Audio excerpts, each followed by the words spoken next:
This update is nuts, guys. My gosh, if this is all true, which I suspect it is, Blake Lively, you're awful. Unless she backed up Blake's claims of SH, then they would release personal text messages about Taylor Swift to the public. In this insane drama that is getting worse by the hour. Guys, do you get how big this is and how much this is exploding? Blake Lively got absolutely destroyed by her so-called very best friend in court. But honestly, can you blame Taylor? If Miss Swift failed to do so, Miss Lively would release 10 years of private texts with Miss Swift. Blake straight up blackmailed Taylor over their private texts. And I don't think anyone can sink lower than that. That Blake Lively's lawyer allegedly threatened Taylor Swift and extorted her to release a public statement in support of Blake, or text messages would be released. The allegations are wild. Blake's team allegedly forced Taylor to publicly support Blake's absence from the Super Bowl, or face the release of a decade's worth of private messages. That's not just drama, that's blackmail, plain and simple. And with the stakes so high, it's no surprise this is blowing up into a full-on court battle that's got everyone talking. She threatened to publicly release 10 years of text messages. Can you imagine all the texts back and forth about Taylor Swift's exes? Think about it. 10 years worth of private texts. That's a mountain of personal conversations, gossip, plans, maybe even secrets nobody wants the world to see. And threatening to spill all of that unless Taylor does exactly what Blake wants? That's crossing a line so hard it's hard to believe it's real. This was the original letter that was sent by Brian Friedman. Well, what makes this case even crazier is how deep the legal side is getting. Brian Friedman isn't just throwing accusations around. He's putting his career on the line with sworn statements that carry real consequences if they're false. This isn't some gossip. It's cold, hard, legal firepower. The subpoena to Taylor Swift's law firm to hand over all related communications shows the courts are digging into every detail. This moves the fight from headlines and rumors straight into the courtroom, where the truth will have to come out, whether Blake's team likes it or not. And it turns out that this dates back to actually February earlier this year, when he received a phone call from someone who wanted to tell him something. The affidavit describes a phone call from February 14th, 2025. Yeah, Valentine's Day of all days, where Blake's lawyer, Michael Gottadl, supposedly demanded Taylor Swift publicly back Blake's absence from the Super Bowl. When Taylor didn't comply, Blake allegedly threatened to release those private texts. They also accused Taylor of Blake of asking Taylor to delete text messages. And to add fuel to the fire, Blake had apparently asked Taylor months before to delete their text messages altogether. So, it wasn't a spur-of-the-moment tantrum. This was a calculated move happening over time. Asking someone to delete texts, that's textbook evidence tampering, and the courts take that very seriously. That Mr. Baldridge had accused Mr. Gottlieb of extortion and ended the call. If this is what happened, this is extortion, and I believe this happened without a doubt. I'm taking this as fact. This wasn't just some heated argument. It's a huge red flag in legal terms. When Taylor's lawyer cuts off a call and accuses the other side of extortion, that's serious business. It points to potential crimes like witness tampering and intimidation, which courts don't take lightly. It's the kind of thing that can lead to sanctions, fines, or even criminal charges if proven true. So this drama isn't just about friends fighting, it's about possible legal consequences that could shake up Hollywood's elite and change how these power games play out. So today, Brian Friedman sent an affidavit to the judge, meaning that someone has sworn to him that the information they gave him about Taylor Swift is true. What makes the situation even more explosive is that Brian Friedman didn't just whisper these claims behind closed doors. He filed them in court, laying out every detail in a sworn affidavit. In this statement to the judge, he says, I received a voicemail on February 14, 2025, from a person very closely linked to Taylor Swift, whom I subsequently called back the same day. And the person feeding him the info is someone very close to Taylor Swift, a trusted insider who has been cooperating throughout the process. This isn't a shady, anonymous tip. It's credible information forming the backbone of the legal case. My office issued a subpoena to Venable LLP for the purpose of seeking a aforementioned written communication. Thanks to this, a subpoena was served to Venable LLP, Taylor Swift's legal representatives, to hand over written communications about the whole affair. It's clear the legal system is diving deep into these allegations, and the stakes couldn't be higher. But Brian Freeman responded to this. This was a letter where they, it should be noted, this was anonymously sourced, and they're just abusing us again, and this is categorically false, blah, blah, blah, blah, blah. Blake's team didn't just stay quiet. They quickly denied everything and asked the court to remove Freeman's affidavit from the records. They said the claims were false and that Freeman was misusing the legal system. Meanwhile, it's not signed by Gottlieb. It's not signed, I swear by, this is false. It was signed by Ezra Hudson, a different lawyer, not from that firm, which was odd to me. It was a big red flag. Well, but here's the strange part. The motion to remove the affidavit wasn't signed by Michael Gotautla, the lawyer accused of the wrongdoing.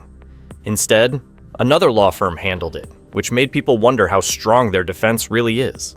It seems like they're trying to keep their main people away from the problem, and that doesn't look good. Taylor Swift, one of the most litigious people in the world, is not coming forward to deny any of this. Typically, when her friends, women under fire, are put in the spotlight like this, she is very quick to go after and declare and have her team shut up everybody. Taylor Swift has stayed quiet, and that's a big deal. Normally, her team is quick to deny any rumors or false claims about her or her friends. But this time, they haven't said a word. That silence says a lot. With such serious accusations and no public response from Taylor's side, it's hard not to think there's some truth to the story. The quiet only makes people more curious about what's really happening behind the scenes. And that is the fact that Judge Lehman actually did toss out the letter. This whole mess quickly became public, and the court got involved fast. Judge Louis J. Lyman removed Freeman's letter from the court records because his court didn't have the power to handle the subpoena case happening somewhere else. The judge warned that having such serious claims in the court records could turn the trial into a circus and harm the chance for a fair hearing. But just because the letter was removed doesn't mean the battle is finished. And now we know what she did to Taylor Swift, especially all these feminists supporting other women. And we know that she blackmailed her friend and pressured her to destroy evidence.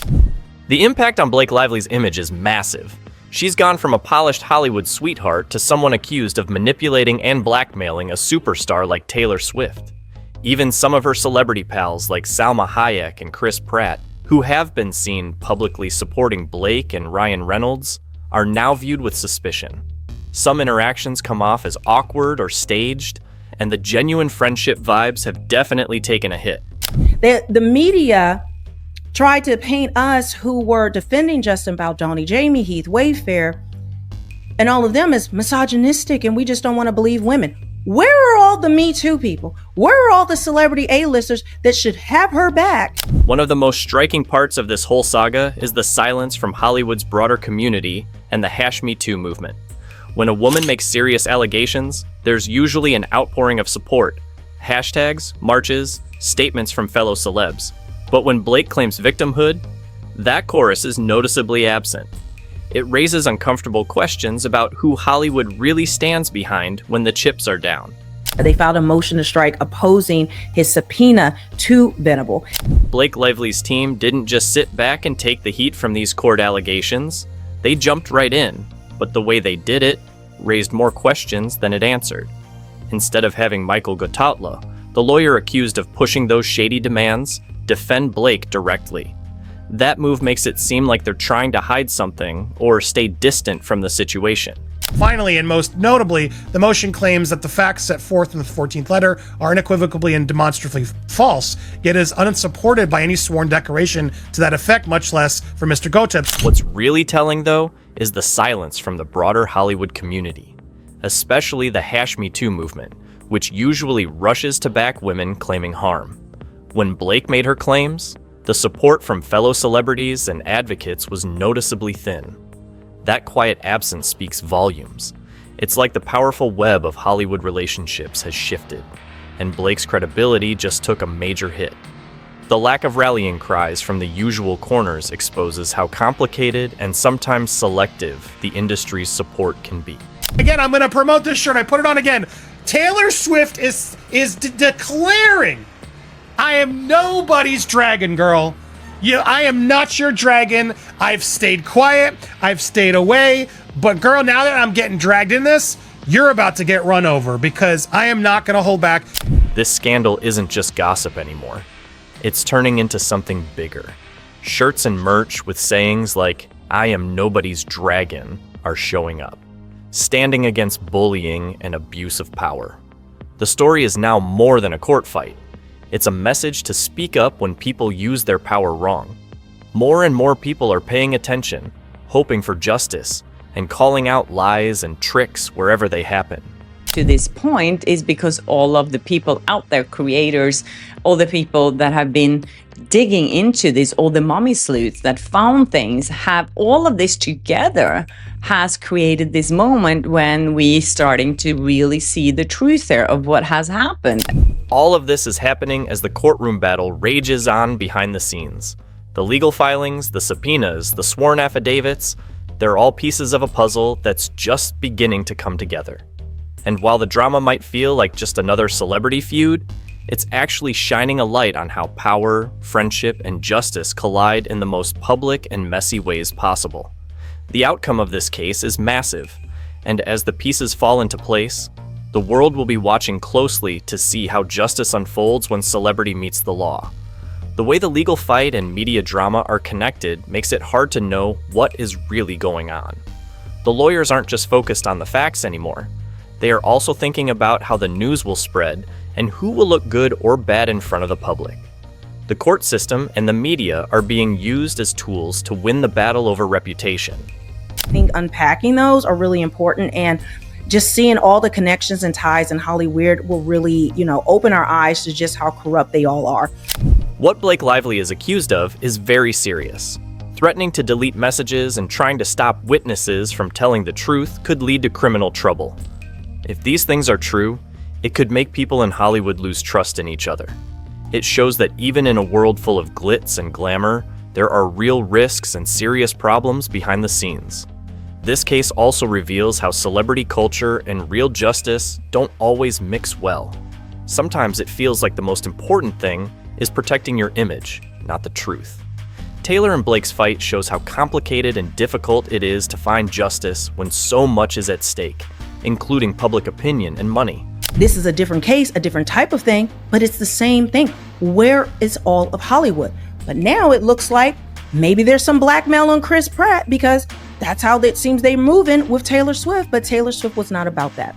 It also makes people wonder how often these kinds of battles are quietly settled without the public ever knowing.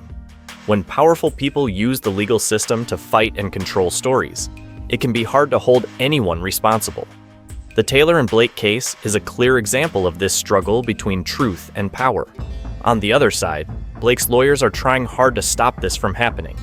They want to stop subpoenas and get rid of court papers that could hurt Blake. But the more they try to hide things, the more it looks like they have something to hide. Every effort to stop the story just makes it bigger and more suspicious. This story is moving fast, and there will be new updates all the time. Anyone paying attention needs to keep track, because the case is very complex. It's not just about legal documents, but also how the public sees both sides. So, this drama is not going to end any near soon, and literally none of us knows what's next. Curious enough? Subscribe to this channel and get up to date.